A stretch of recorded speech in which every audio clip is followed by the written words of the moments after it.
Imagine this. One country holds the key to nearly every smartphone, electric vehicle, missile guidance system, wind turbine, and satellite floating above Earth. That country is China, and the key is rare earth elements. Think of rare earths as the secret spice in technology's recipe. Invisible to most people, yet crucial for modern life. Without them, your iPhone wouldn't vibrate, your Tesla wouldn't run silently, and modern fighter jets wouldn't track targets with deadly precision. For decades, China has quietly cornered this market. As of 2024, China controls roughly 60% of global rare earth mining and over 85% of global refining. But this isn't just about money. It's about power, strategic power. Because whoever controls rare earths controls the tools of the modern economy and potentially the future of warfare.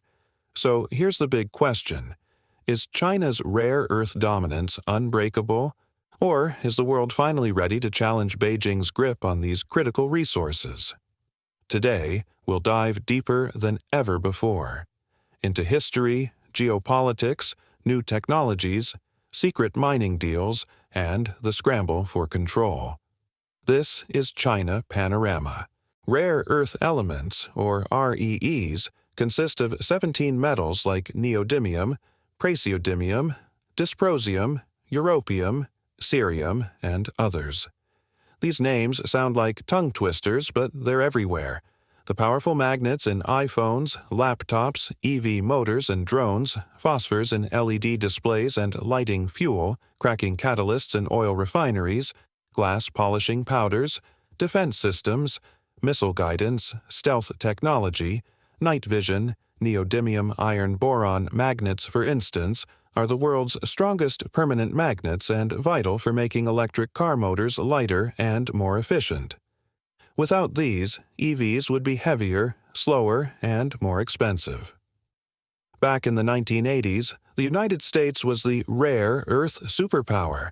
Mountain Pass Mine in California supplied over half the world's rare earths. But mining is dirty business.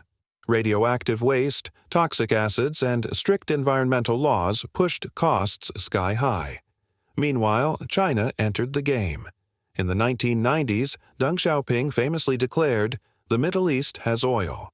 China has rare earths." Beijing poured investment into research, mining, and refining technology. By the 2000s, Western rare earth industries had collapsed under China's cheaper prices. One pivotal moment came in 2010. Following a maritime dispute, China blocked rare earth exports to Japan. Prices soared, industries panicked, and the world woke up to just how much it relied on Chinese minerals. Since then, governments have tried to build alternative supply chains. But China's grip remains formidable. China's dominance wasn't accidental, it was crafted step by step. The Bayan Obo mine in Inner Mongolia alone holds an estimated 70% of global rare earth resources. In southern China, ionic clay deposits are crucial for heavy rare earths like dysprosium and terbium, key for high-heat magnets used in electric motors and defense. Rare earths were declared strategic resources. Beijing tightly controls mining quotas, licenses, and exports through central planning. Processing rare earths is chemistry at its most complex. Separating elements like neodymium and dysprosium requires dozens of acid baths, solvents, and precise temperature controls. China invested heavily in refining technology, leaving competitors behind. China tolerated environmental damage for decades. Rivers turned acidic. Radioactive waste piled up. This lowered costs, but created enormous ecological damage. Chinese producers flooded global markets with cheap supply, bankrupting U.S., Australian, and European mines. China invested abroad. Companies like China Northern Rare Earths have ties to rare earth projects in Myanmar, Africa, and South America. Even when non-Chinese mines produce ore, they often ship it back to China for processing. For example, Australian mining giant Lynas sends some of its concentrates to China because certain heavy rare earth processing still lacks capacity elsewhere. The U.S.'s Mountain Pass mine ships partially processed materials to China because America lacks full refining capacity. China effectively became the global refinery for rare earths. This dominance grants Beijing geopolitical power. In any crisis, China could squeeze supplies, driving up prices and sowing economic chaos. Inside China, rare earth production is concentrated in a few key provinces. Inner Mongolia leads the country with over 60,000 tons, mainly light rare earths. Sichuan follows with around 26,500 tons. In southern China, provinces like Jiangxi, Fujian, Hunan, Guangxi, and Guangdong produce smaller amounts but are crucial for heavy rare earths, essential for high-tech and military applications. Even smaller regions like Yunnan and Shandong contribute to China's total output. This regional spread gives China both massive volume and strategic variety in rare earths. The notion that China could weaponize rare earths terrifies governments and industries alike. After all, rare earths touch nearly every sector of the global economy. But how real is this threat? Let's break it down. While China controls rare earths, it also depends on the global market. The country sells rare earth magnets, powders, alloys, and finished products to foreign buyers. If Beijing cuts supply, Chinese producers lose revenue. Customers worldwide scramble for alternatives. Prices spike, but long-term demand may shrink. Consider this. After the 2010 export ban to Japan, Japanese companies invested billions to secure alternative supplies in Vietnam, India, and Australia. China's own market share slipped slightly as a result. Companies are racing to reduce reliance on rare earths. Tesla announced plans to cut rare earth magnets in new motor designs. Hitachi Metals developed ferrite magnets that replace some rare earths for lower performance applications. Research labs are exploring new materials like iron nitride alloys, though these remain experimental. Substitution isn't easy. Rare earth magnets deliver unmatched power in small sizes, critical for EVs, drones, and military tech. Replacing them often means heavier parts, lower efficiency, and higher costs. A hidden weapon against Chinese dominance is recycling. Rare earths in old wind turbines, hard drives, and electronics can be extracted and reused. Europe launched several urban mining initiatives. The U.S. Department of Defense funds rare earth recycling to reduce military dependence on China. Companies like Geomega Resources in Canada are pioneering rare earth recycling with novel solvent technologies. But recycling faces hurdles. The amounts in each device are tiny, processes are complex, and costs remain high. China can't act entirely freely.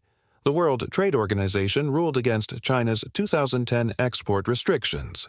Future supply cuts might spark trade wars or legal retaliation. Weaponizing rare earths carries political risks. Cutting off the US, EU, or Japan could push these countries into alliances against China. It would accelerate global efforts to break free from Chinese supply chains. In sum, China's rare earth leverage is real, but it's a double-edged sword. Since the 2010 crisis, the world has scrambled to secure rare earths outside of China. Let's examine key regions. United States, the Mountain Pass mine in California restarted under MP Materials, producing rare earth concentrates. However, it still sends semi-processed materials to China for final refining. The U.S. government allocated over $800 million in 2023 to 2024 to boost domestic refining capacity. The Pentagon declared rare earths essential for national security, offering contracts to companies building domestic supply chains. European Union declared rare earths critical raw materials, vital for its Green Deal and energy transition. Germany, France, and Sweden invested in new mining projects and recycling. The EU Raw Materials Act proposes streamlined permits and funding for rare earth projects. Japan. Scarred by China's 2010 ban, Japan diversified sourcing, partnering with Lynas in Australia, exploring mines in Vietnam, stockpiling rare earths for emergencies. Australia. Lynas Rare Earths leads global non-Chinese production. Lynas is building a processing plant in Texas with U.S. Department of Defense support. New Australian mines are under exploration. Vietnam holds the world's second-largest rare earth reserves, partnered with Japanese and Korean firms for joint ventures. Faces challenges in scaling up production due to technical expertise gaps. Africa and South America. Countries like Malawi, Tanzania, and Brazil are exploring rare earth deposits. Chinese companies aggressively invest in these regions to secure supply. However, breaking free from China isn't easy. Challenges include high costs for new mines, environmental concerns, decade-long permitting processes, lack of processing capacity outside China. Even Lynas, the world's biggest non-Chinese producer, relies on China for some refining processes, especially for heavy rare earths. China's rare earth empire is powerful, but not invincible. Let's examine forces shaping its future. China's government is enforcing stricter environmental rules. Illegal mines have been shut down, reducing unregulated supply. This pushes prices higher. Cleaner processing technology costs more. Chinese firms lose some of their price advantage. China wants to transition from low-cost supplier to value-added manufacturer. Beijing merged many rare earth producers into mega-conglomerates like China Rare Earth Group. The goal: tighter production controls, better price management, higher quality products. China isn't sitting still. It's investing abroad. Myanmar, a key supplier of heavy rare earths. Instability in Myanmar worries Beijing.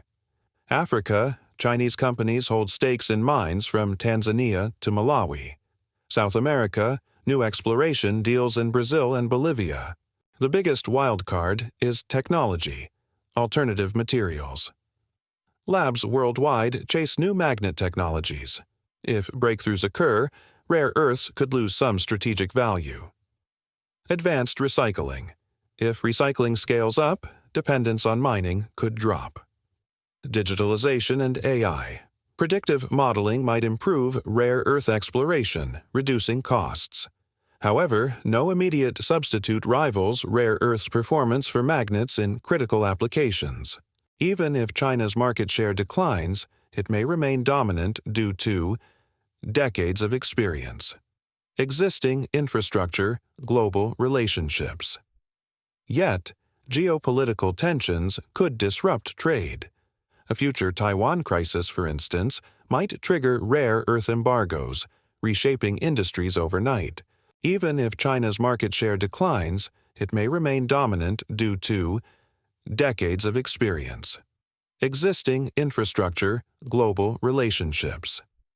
Yet, geopolitical tensions could disrupt trade. A future Taiwan crisis, for instance, might trigger rare earth embargoes, reshaping industries overnight. So, how secure is China's rare earth dominance? The truth is complex.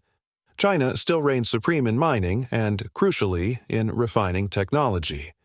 The West depends on China for rare earth oxides, alloys, and magnets essential for EVs, wind power, smartphones, and national defense. But for the first time in decades, that dominance is being challenged. The US, EU, Japan, and Australia are pouring billions into new mines, refining, and recycling. Emerging economies like Vietnam and African nations are seeking to join the rare earth market. Technology may reduce rare earth dependence, though true replacements remain elusive. Will China remain the rare earth king? Probably, but perhaps with a smaller crown. The global economy will likely see a more diversified rare earth supply, though full independence from China is still years away. One certainty: rare earths are no longer just a niche mining business. They're at the heart of a geopolitical and technological contest shaping the 21st century. Thank you for watching China Panorama. Don't forget to like, share, and subscribe. Stay tuned for more in-depth stories about China and its place in our changing world.